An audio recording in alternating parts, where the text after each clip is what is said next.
Unggah foto Atta Halilintar dan Amena Lenggogeni Faruk disorot.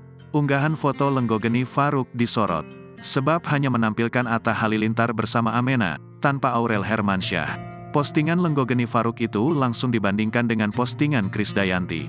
"Hei Geni Faruk, Anda punya anak perempuan loh," ujar netizen. Setelah dicibir tak hadir di ulang tahun cucunya, kini Lenggogeni Faruk malah mengunggah foto Atta Halilintar dan Amena namun tak bersama Aurel Hermansyah.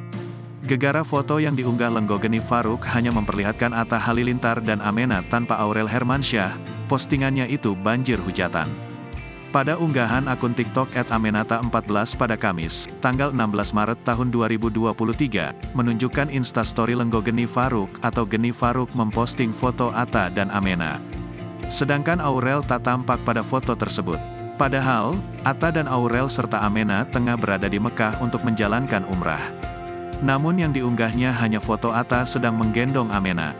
Lantas, postingan itu langsung dibandingkan dengan postingan Krisdayanti. Berbeda dari postingan Geni Faruk, Krisdayanti mengunggah foto ketiganya dan menyematkan sebuah doa.